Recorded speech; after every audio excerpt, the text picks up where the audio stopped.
Good morning, Trinidad and Tobago, and welcome to the Bourse Report. Well, today we're taking a look at financial results coming out of the non-banking finance sector. And of course, we're going to be talking a little bit today about JMMB Group Limited as well as National Enterprises Limited. Both companies, or both groups rather, would have had varying fortunes. Let's take a look at how those stocks would have performed and what investors might expect in the coming months ahead. So turning firstly to JMMB Group Limited, or JMMBGL, and the group would have recorded for its 9-month period ended December 2022 an earnings per share figure of 10 cents TT dollar equivalent, which was a 45% decrease from the 19 cents TT equivalent recorded in the prior comparable period. Now, operating revenues were down just about 14% from 965 million to 830 odd million TT equivalent. Operating expenses also increased from 581 to 644 million TT equivalent.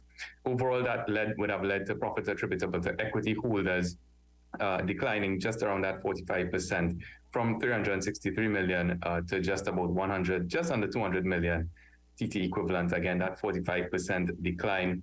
Certainly not good reading on the face of it for JMMBGL investors per se. Now, when we take a look at some of those major declines in terms of operating revenues, well, we would have seen that net interest income for the first time in the past 5 comparable periods would have declined just about 6% from 394 million TT equivalent to 370 million in that teal color. Gains on securities trading would have more than halved, falling from 314 million TT equivalent in that purple segment of 9 months 2022 to 153 million TT equivalent in 9 months of 2023. Otherwise, there would have been marginal gains in fees and commissions income in that pink segment, as well as foreign exchange gains from cambio trading, moving from 88 million to 109 million TT equivalent. Now, with that being said, it may have been more of a reversion to the mean as opposed to the absolute decline in meaningful performance for the JMMB Group.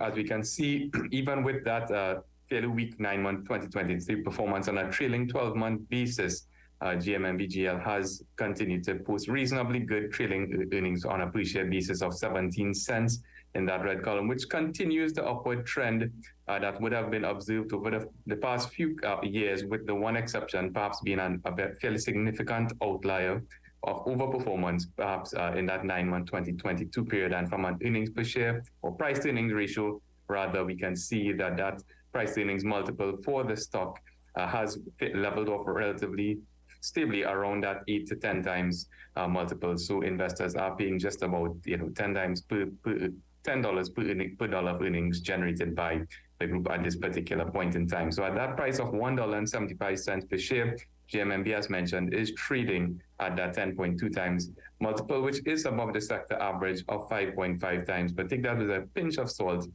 given that the other non-banking finance sector components would have really performed exceedingly well on a trailing basis. And the JMMBGL also offers investors a trailing dividend yield of 0.6%, below that sector average of 5.7%. So with regional diversification in mind, but looking at some relatively elevated valuations compared to the sector averages, and with one eye on financial market volatility, which has not just gone away yet, particularly for international markets, Bourse is going to maintain a market weight rating on JMMB for the time being. Turning quickly to National Enterprises Limited, or NEL, well, the group recorded a whopping increase in its earnings per share of 467% from 6 cents in the prior first quarter comparable of 2022 to 34 cents in the most recently concluded period. Now, that would have been driven in a large part by a very significant increase in dividend income from its investee companies, moving from 2.8 million to 201 million TT equivalent, and that would have been driven in the main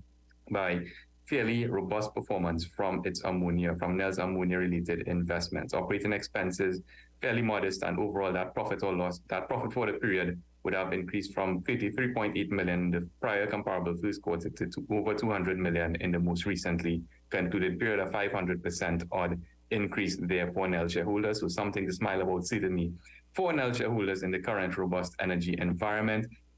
From an investment value perspective, that still continues to offer or look quite attractive from a price to book perspective. Of course, NEL is trading at just a little bit over half of its book value, so that $3.75 trading price in comparison to its $6.89 book value per share, of course, would look appealing to the value-oriented investor. And keeping in mind that NEL would have also declared fairly robust dividends over the past 12 months, that dividend yield for the group as well has been elevated to just about 16.5% compared to that sector average of 5.7%. So at that trailing price or last traded price of $3.75, again, a very attractive dividend yield right now of 16.5%. With a price earnings ratio of 1.1 times, again, comparing quite favorably to the sector average of 5.5 times. But keep in mind, moderating energy prices while you're looking at those robust dividends and relatively attractive valuations, certainly for NEL. But overall, Bourse is going to maintain for the time being an overweight rating on NEL, given its price dynamics and value dynamics being on offer to investors or potential investors for the time being. But that's it for this week's edition. For more information, you can give us a call at 226-8773 or to Bourse, email us at invest@boursefinancial.com, or you can check out our website where all of our information and research is absolutely free at bourseinvestment.com. Stay safe, have a great investing week, and we'll see you next time on the Bourse Report.